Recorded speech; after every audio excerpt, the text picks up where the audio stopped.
कैसे हो प्यारे बच्चों। आज जो हम टॉपिक डिस्कस करने वाले हैं उसका नाम है ह्यूमन रिप्रोडक्टिव सिस्टम। इस टॉपिक के अंदर हमें दो पार्ट कवर करने हैं। बचा हुआ पार्ट है आप लोगों का चैप्टर का। इसमें हमें एक तो हमें पढ़ना है मेल रिप्रोडक्टिव सिस्टम और दूसरा बेटा हमें पढ़ना है फीमेल रिप्रोडक्टिव सिस्टम। तो आज के लेक्चर में मैं आपको मेल रिप्रोडक्टिव सिस्टम कंप्लीट करा दूंगा। इसमें थोड़ा सा एक और इम्पोर्टेंट पार्ट बचता है, वो है हमारा रिप्रोडक्टिव हेल्थ के बारे में, ठीक है, जिसमें हमें प्रिकॉशंस वगैरह के बारे में पढ़ना है। ओके, रिप्रोडक्टिव हेल्थ वाला पोर्शन तो वो हम नेक्स्ट लेक्चर में कंप्लीट कर देंगे।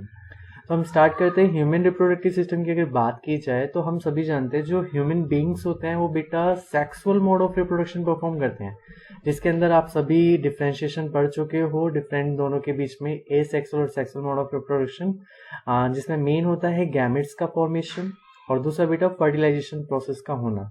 These are the two important facts जो रिप्रेजेंट करते हैं सेक्सुअल मोड ऑफ रिप्रोडक्शन को, ठीक है। और आप सभी जानते हैं दो बॉडी पार्टिसिपेट लेती है। तो हम स्टार्ट करते हैं। ह्यूमन रिप्रोडक्टिव सिस्टम में सबसे पहला टॉपिक जो हमें पढ़ना है वो है बेटा प्यूबर्टी।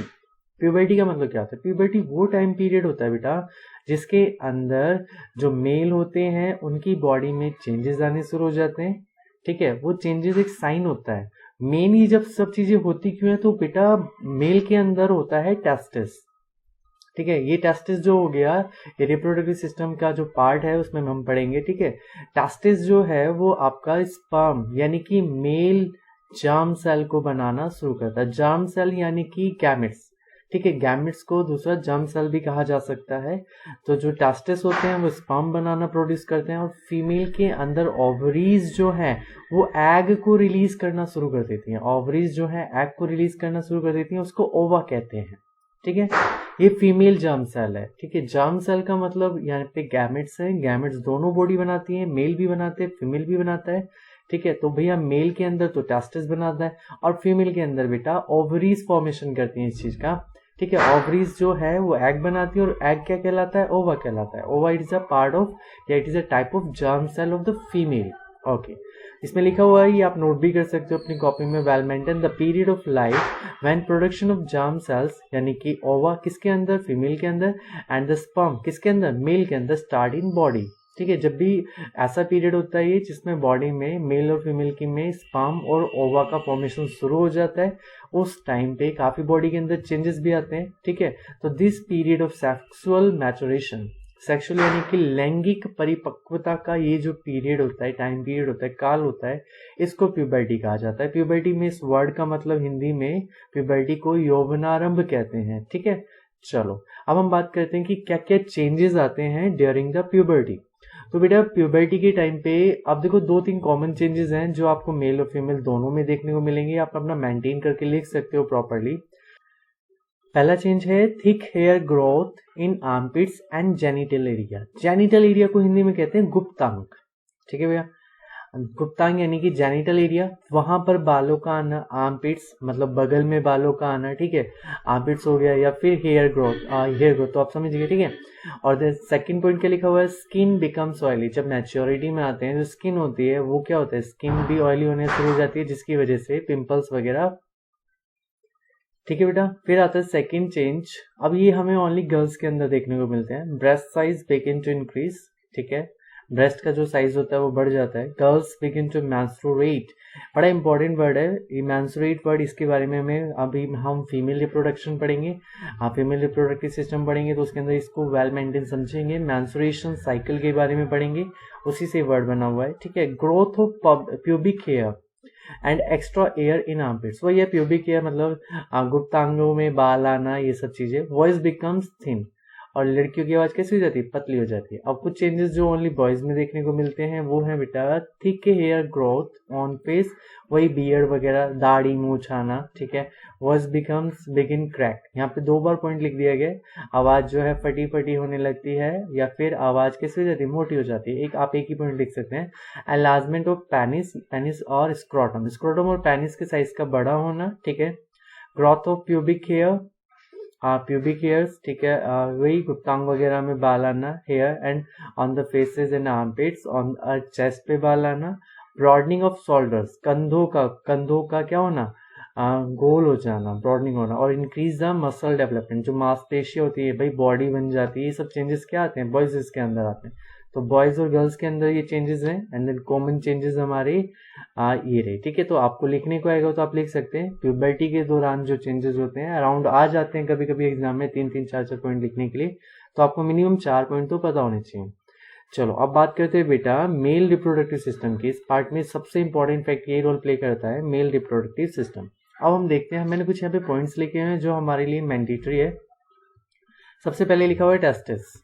देखो टेस्टिस की प्रेजेंट कहाँ पर है, टेस्टिस ये रहे। आप पेयर, 2 पेयर में होता है, ठीक है, 2 टेस्टोस्टेरोन होते हैं, 2 टेस्टिस होते हैं, ठीक है। टेस्टिस रिलीज जो हार्मोन करते हैं that is called testosterone hormone, जो है टेस्टिस रिलीज करते हैं। टेस्टिस एक पाउच लाइक स्ट्रक्चर, जिसे सैक भी कहा जा सकता है, SAC सैक, या फिर पाउच लाइक स्ट्रक्चर में पैक्ड होते हैं और बॉडी से बाहर लटके हुए होते हैं, और दैट पार्ट इज कॉल्ड, उसको क्या कहा जाता है, स्क्रोटम कहा जाता है। टेस्टिस से जुड़ी हुई एक डिफरेंस, एक आप वेसिकल्स कह सकते हो या फिर एक छोटी सी ये नलिका कह सकते हो, ठीक है। तो ये इसको कहा जाता है वास डिफरेंस। और बेटा ये आगे जाके देखिए, आप ध्यान से देखेंगे तो ये मूव करने, जहाँ एरो मूव कर रहा है उसको ऑब्जर्व करोगे तो आपको दिखाई देगा ये आगे जाके यूरेथ्रा पे, तो वास डिफरेंस का एक्सटेंशन हम कर दें, अगर इसको आगे देखें बढ़ी हुई, मतलब इसको बढ़ाकर दिखा जाए कि इसका बढ़ा हुआ आगे का जो हिस्सा होता है वो क्या कहलाता है बेटा, यूरेथ्रा कहलाता है। इसके बारे में अभी हमें पढ़ना है, यूरेथ्रा के बारे में, ठीक है ना। तो भैया ये है हमारी वास डिफरेंस। वास डिफरेंस देखो यहाँ पे कनेक्टेड है सेमिनल वेसिकल से। तो अगला टॉपिक क्या है हमारा, सेमिनल वेसिकल्स। और बेटा साथ में एक प्रोस्टेट ग्लैंड भी लगी हुई है। ये दोनों मिलकर, ध्यान से समझना बच्चों, ये दोनों मिलकर सेक्रेशन बनाते हैं। सेक्रेशन एक फ्लूइड होता है, इन दोनों के मिलकर, दोनों से इन दोनों एक फंक्शन, इंपॉर्टेंट फंक्शन परफॉर्म करते हैं, जो क्या रिलीज करती है, दे रिलीजेस अ सेक्रेशन। और ये एक टाइप का फ्लूइड है जिसका बड़ा इंपॉर्टेंट रोल होता है स्पर्म को सरवाइव करने में। यानी कि देखो स्पर्म की लाइफ इतनी लंबी नहीं होती है, ओके, लेकिन ये सेक्रेशन उससे, देखो इसका मैंडेटरी है उसके साथ मिलना, क्योंकि ये उसको नरिशमेंट देता है। नरिशमेंट मतलब उसको सरवाइव करने में, जिंदा रहने में, कुछ टाइम तक जिंदा रहने में हेल्पफुल होता है ये सेक्रेशन। ओके आगे हमें देखना है भैया, इसके बाद prostate gland and then the penis. Penis होता है हमारा मस्कुलर पार्ट, जो यूरेथ्रा के चारों तरफ कवर्ड है, मस्कुलर पार्ट है, ओके। और डरिंग द सेक्सुअल इंटरकोर्स ये बड़ा ये हार्ड हो जाता है, हार्ड एंड डायरेक्ट हो जाता है, ठीक है। इसमें आपको ये वर्ड याद रखना है, डरिंग द सेक्सुअल इंटरकोर्स ये हार्ड एंड इरेक्ट हो जाता है,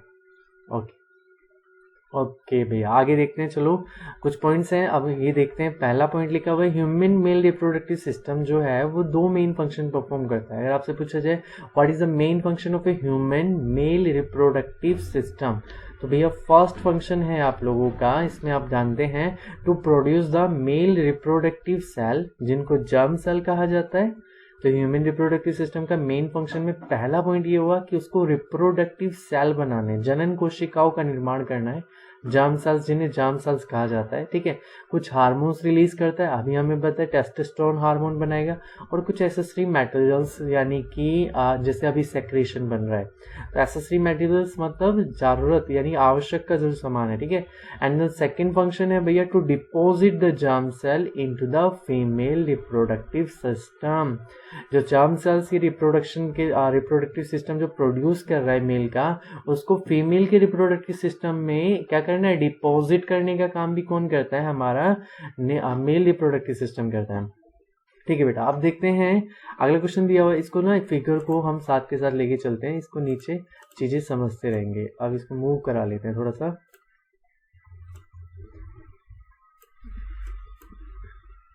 देखो बेटा ये दिया हुआ है which part of the male reproductive system, गलत होगी स्पेलिंग, यहाँ पे ओ लिख लेना, reproductive system produce germ cell. तो इसमें कौन रिप्रोडक्टिव सिस्टम का कौन सा पार्ट है जो प्रोड्यूस करता है, तो आप सभी जानते हैं the formation of germ cell कह लो, या फिर आप क्या कह सकते हो, sperm takes place in the testis. कहाँ बनता है भैया, स्पर्म बनता है टेस्टिस के अंदर।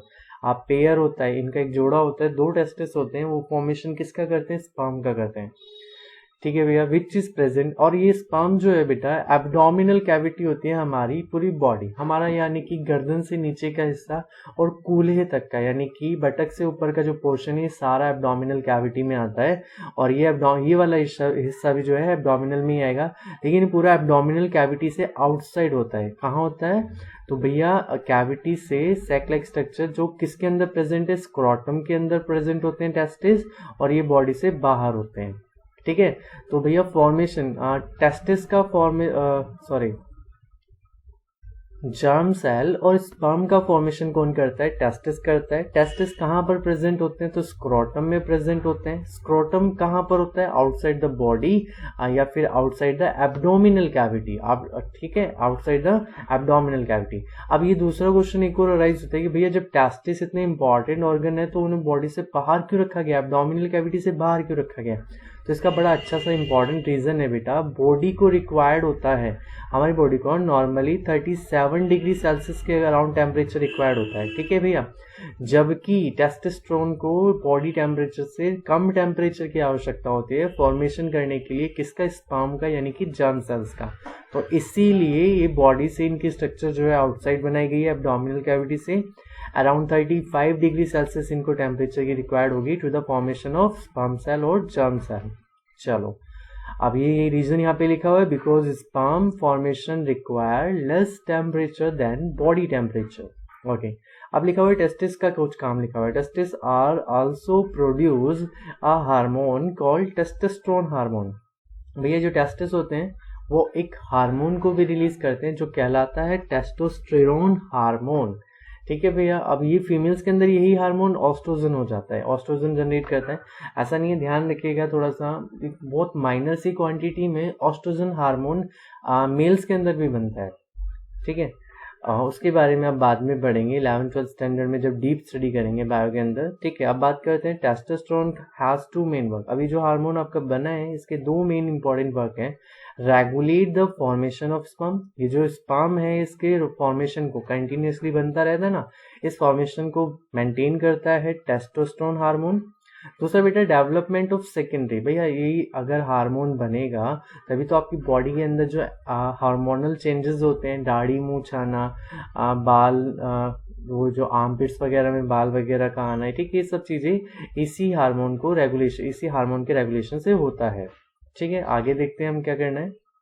अब बेटा हमें ये सारी चीज़ें पता चल गई, मैं थोड़ा सा एक बार स्ट्रक्चर को बता देता हूँ। आपने ये पढ़ लिया टेस्टिस का कहाँ पे प्रेजेंट होता है, मेन फंक्शन क्या होता है, स्क्रोटम में प्रेजेंट होता है, बॉडी से एब्डोमिनल कैविटी से आउटसाइड क्यों है। ठीक है, तो टेस्टिस हो गया, यूरेथ्रा हो गया। अब बात करते हैं फॉर्मेशन, तो पता चल गया कि स्पर्म का फॉर्मेशन टेस्टिस में बनता है। अब देखो लिखा हुआ sperm which produce in testis, उसको ना कुछ नीड सम सिक्रेशन, कुछ फ्लूइड मटेरियल की रिक्वायरमेंट होती है to deposit easily and transfer to the female reproductive. अब भैया फीमेल रिप्रोडक्टिव सिस्टम में उसको ट्रांसफर होने में एक सेक्रेशन की जरूरत होती है। अभी सेक्रेशन मैंने आपको स्टार्टिंग में भी बताया था, सेक्रेशन ये सेमिनल वेसिकल और प्रोस्टेट ग्लैंड मिलकर बनाते हैं, और ये जो सेक्रेशन बनाते हैं वो स्पर्म से जुड़ जाता है। देखो एक मैं बताता हूँ, स्पर्म जिसकी स्ट्रक्चर कुछ इस तरीके से होती है, ठीक है, ये हो गया हमारा स्पर्म, और भैया प्लस में हमने क्या मिलाया इसके साथ, सेक्रेशन मिलाया, और ये कंबाइंडली कहलाता है semen, SEMEN, that is combinedly called semen. Okay, not only sperm is the semen, sperm combined with secretion to form a semen. Sperm और सेक्रेशन मिलकर क्या बनाते हैं, सीमेन बनाते हैं। ये फीमेल रिप्रोडक्टिव सिस्टम में इजैकुलेट होता है, ये बॉडी में एंटर करता है। ठीक है, ओके, सीमेन समझ में आ गया होगा आपको। फिर बात करते हैं, देखो लिखा हुआ है prostate gland and seminal vesicle produce, ये दोनों चीजें ये दोनों मिलकर प्रोड्यूस करते हैं, सिक्रेट करते हैं एक सर्टेन फ्लूइड को, दैट प्रोवाइड, क्या करता है वो certain fluid, that is called secretion, जिसको सेक्रेशन कहा जा रहा है। वो न्यूट्रिएंट प्रोवाइड करता है, किसको, स्पर्म को, nutrient to the sperm cell. Okay, अब हमें इन दोनों का फंक्शन भी पता चल गया। अब आती है वास डिफरेंस के बारे में। भैया वास डिफरेंस का मेन फंक्शन क्या है, तो बेटा vas deferens the common duct, ये कॉमन डक्ट होती है, किस किस के लिए कॉमन होती है भैया, यूरिन आपका, ये देखो यहाँ पे कनेक्टेड है, ये रहा bladder, urinary bladder, ureter, ureter यानी कि ये किडनी से कनेक्टेड है, किडनी से ब्लड फिल्टर होगा, वहाँ पे जितना यूरिन जो वेस्ट होगा वो सारा यूरिन जो है, यूरिया जो था फॉर्म ऑफ, वो सारा आके ब्लैडर में कलेक्ट हो जाएगा। ब्लैडर में कलेक्ट होने के बाद यहाँ पर ये देखिए आपका ये वास्ट डिफरेंस जो है, यहाँ से वास्ट डिफरेंस ऐसे मूव कर रही है और उसके मूव करने के बाद वो यहाँ पे आके यूरिनरी ब्लैडर से कनेक्ट होती है। तो इसीलिए कहा जाता है वास्ट डिफरेंस जो है वो कॉमन डक्ट है फॉर बोथ, दोनों के लिए, यूरिन के लिए भी और स्पर्म के लिए भी। ओके, विच इज यहाँ आगे लिखा हुआ विच इज ऑल्सो कनेक्टेड, वो किससे कनेक्टेड है, यूरिनरी ब्लैडर। तो आपसे पूछा जाएगा कि भैया वास्ट डिफरेंस किससे, वास्ट डिफरेंस को क्या कहते हैं, that is a common duct, एक दो कॉमन नलिका होती है जो यूरिन और स्पर्म को ले जाने का, बॉडी से बाहर निकालने का काम करती है। अब नेक्स्ट लिखा हुआ है भैया, ये आपने पढ़ लिया, वास्ट डिफरेंस पढ़ लिया, यूरिनरी ब्लैडर। अब देखो ये लिखा हुआ है यूरेथ्रा। यूरेथ्रा जो है मैंने आपको बताया था, यूरेथ्रा इस वास्ट डिफरेंस का आगे वाला हिस्सा जो है वो क्या कहलाता है, यूरेथ्रा कहलाता है। Urethra is the extension of vast difference which is surrounded. अब इस ये जो यूरेथ्रा है वो सराउंडेड होती है एक मस्कुलर ऑर्गन से, ठीक है। तो मस्कुलर ऑर्गन क्या है, वो पेनिस कहलाता है, ठीक है। यूरेथ्रा जो है that is surrounded by a muscular organ, मांसपेशियों से बना हुआ एक ऑर्गन होता है which is called penis. Hindi में इसको शीश्न कहा जाता है, ठीक है। तो ये जो पेनिस है आफ्टर या during the sexual intercourse, meeting के टाइम पर ये क्या हो जाता है, हार्ड एंड इरेक्ट हो जाता है, हार्ड एंड इरेक्ट। ओके, तो ये दो प्रोसेस आपको ये इतना इसमें कंप्लीट करना था, आपको सारे पार्ट्स का यूजेस पता चल गया। ये हमारा मेन फैक्ट है। बाकी फीमेल रिप्रोडक्टिव सिस्टम जो है वो हम अपने नेक्स्ट लेक्चर में डाल देंगे। तब तक कि आप इसको नोट करो, प्रॉपर अपना 2-3 बार वीडियो को देख लो, चीज़ें समझ में आ जाएंगी। एनसीईआरटी रीड कर लो एक बार और इसके नोट्स बना लेना। थैंक यू बेटा, हैव अ गुड डे।